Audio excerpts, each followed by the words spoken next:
Hey guys, welcome to the Noble Brian channel, and welcome to another edition of our Top 5 Countdown. Today I got a real treat for you guys. I think you'll like it. We're going to be talking about the top 5 idols of today, the modern idols that we experience today in our world. So let's get right into it. Coming in at number 5 is kings and rulers, or another way to look at it is the leaders and politicians of our day today. We can see the pictures here, but in Hosea 8:4, it says, "They have set up kings, but not by me. They have made princes, and I knew it not. Of their silver and their gold have they made them idols, that they may be cut off." So God not only dislikes kings and rulers calling themselves gods, just like Nebuchadnezzar and Pharaoh of Egypt, but he will cut them off, which is bad. So I got a quick video here. This is Cuomo, the governor of New York, during the coronavirus. Hopefully you guys can hear it. Try to put it a little loud. So let's listen.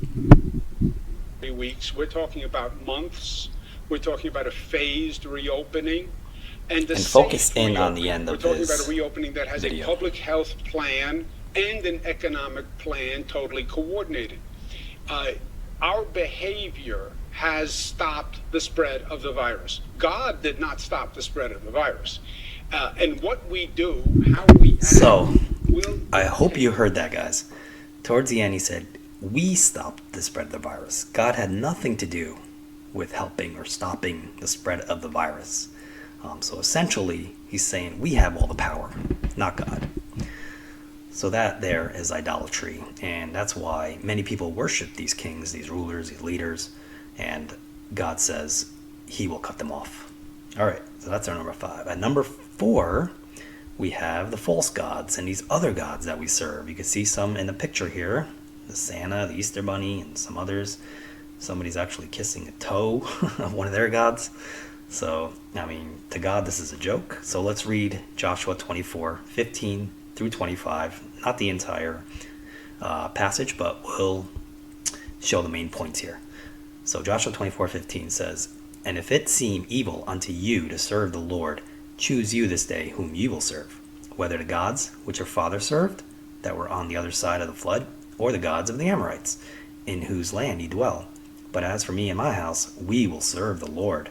And the people answered and said, "God forbid that we should forsake the Lord to serve other gods."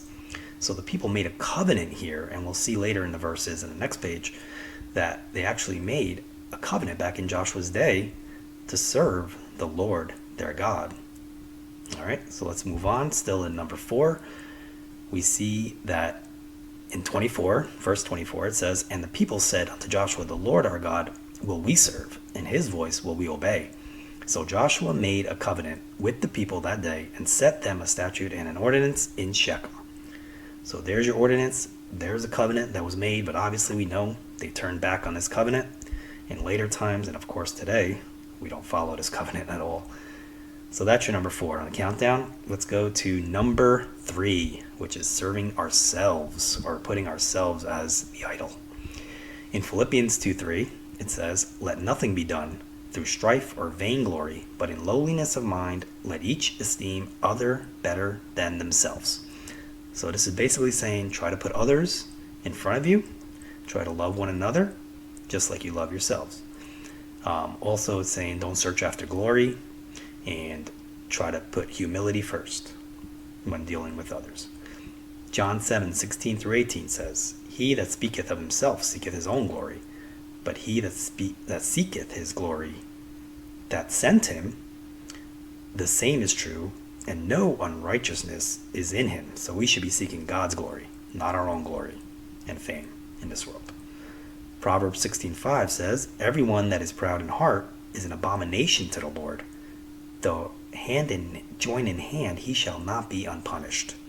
So God will punish the proud in heart in this world. And not only does it say it's bad, he says it's an abomination. Imagine that, an abomination to the Lord. The Lord has seen everything. But to call that an abomination to him, that is going above and beyond.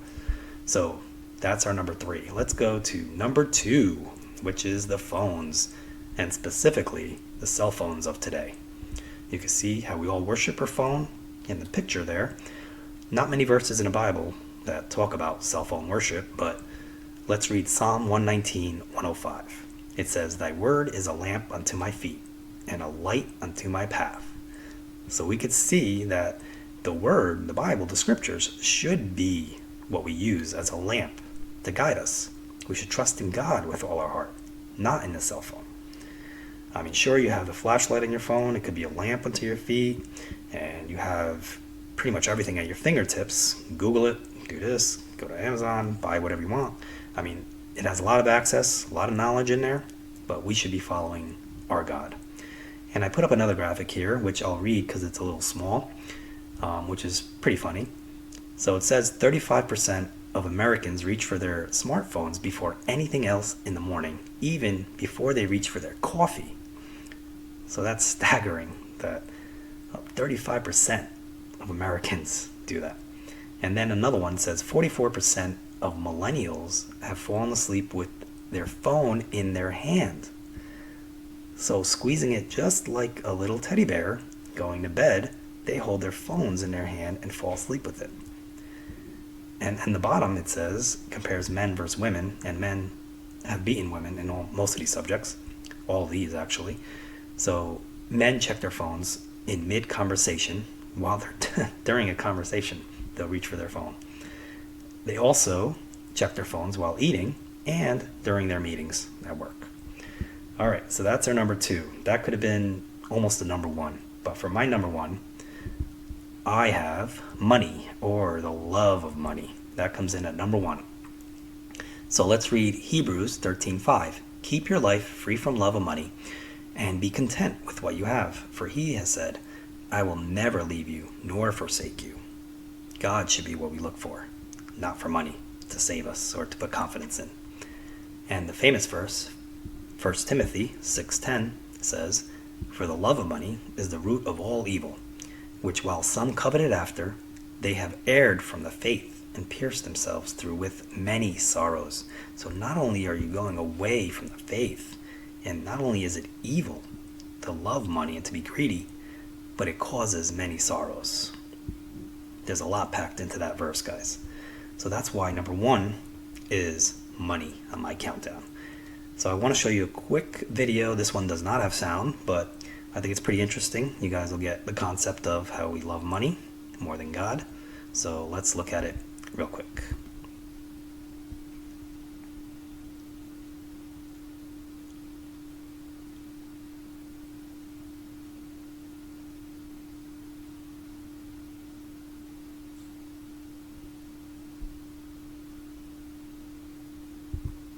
All right, so there it is, guys.